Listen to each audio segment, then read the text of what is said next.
Jeff, welcome. Thank you for being a part of this series of interviews for City Council.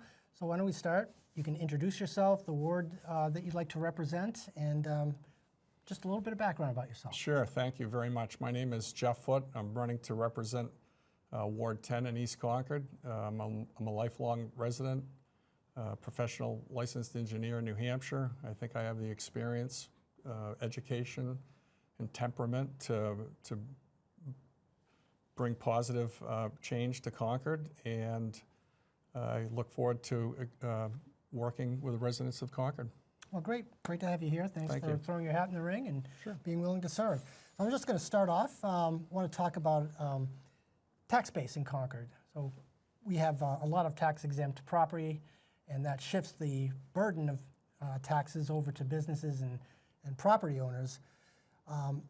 Is tax base expansion an important issue for you? And if so, what do you think the city's role should be in terms of growing Concord's tax base?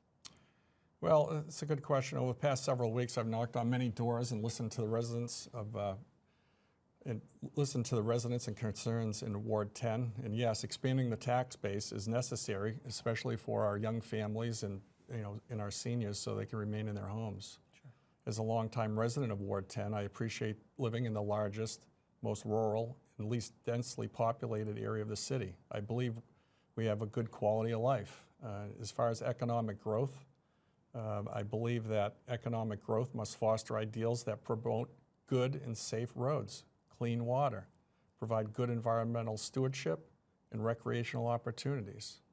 I support economic development that is thoughtful, well-planned, and methodical with a purpose.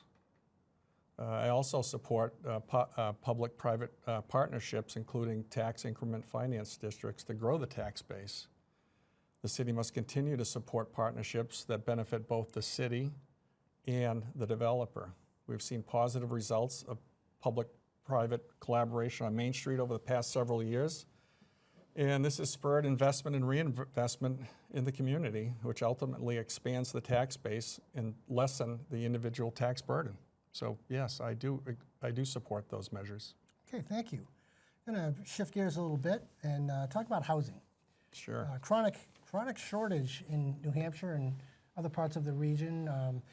Supply not keeping up with demand, and that is hurting our workforce. It's more difficult to attract people if you cannot find them a place to live.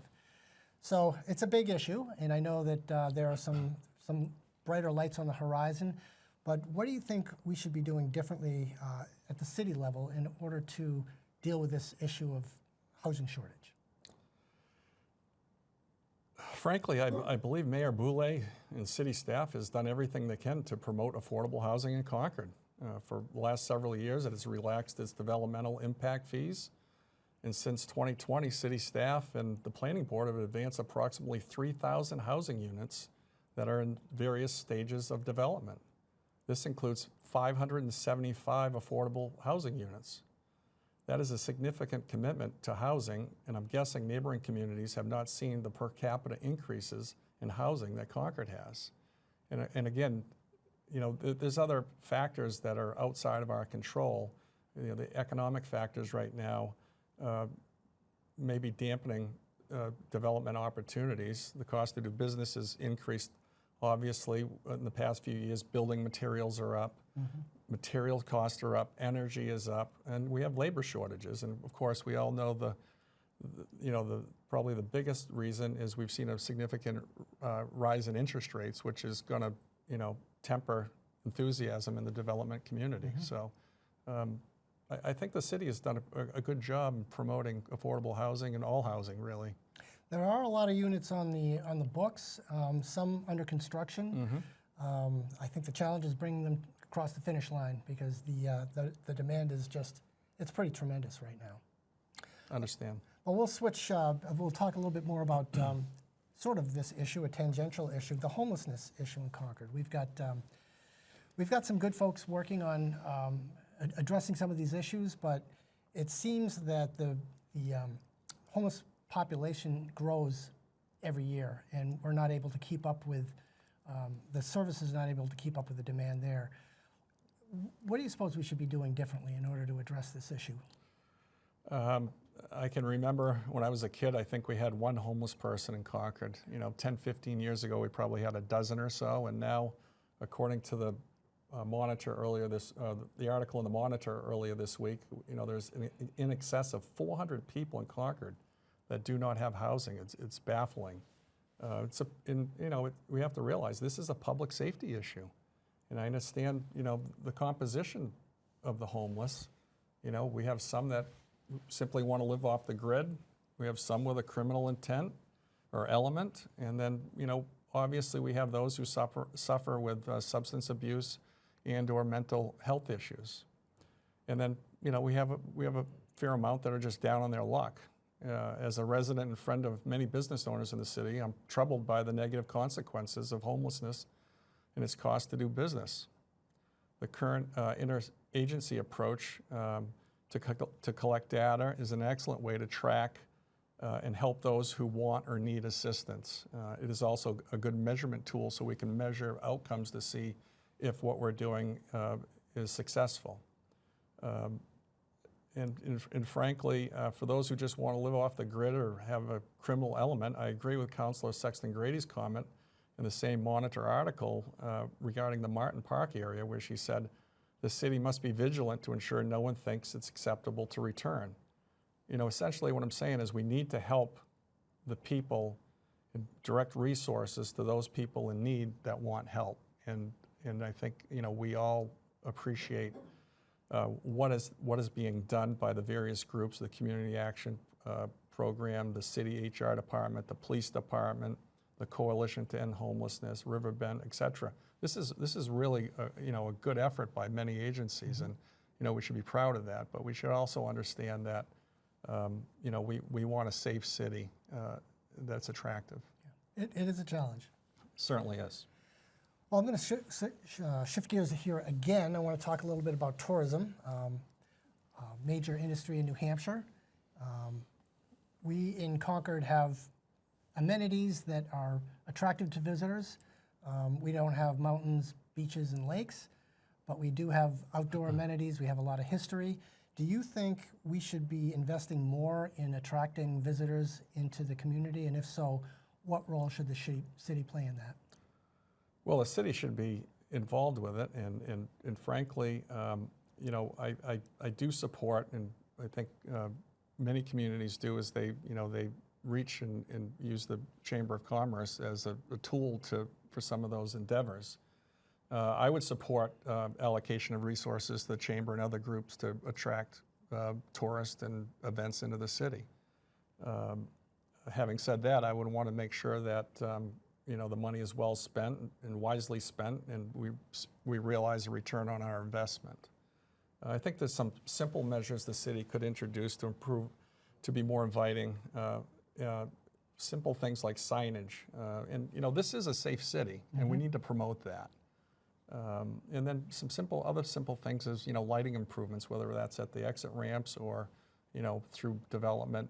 I think lighting attracts people and they feel safe. So I think the city's very safe, and we need to promote that. And for residents and visitors alike, the city needs to advance and promote the rail trail and other recreational opportunities, to run, hike, and bike. We have a great community. One of the things, my wife and I were traveling through Salt Lake City several years ago. We decided to swing into the downtown area on a Saturday. And when we drove in, we were surprised to see the State House was open on a Saturday.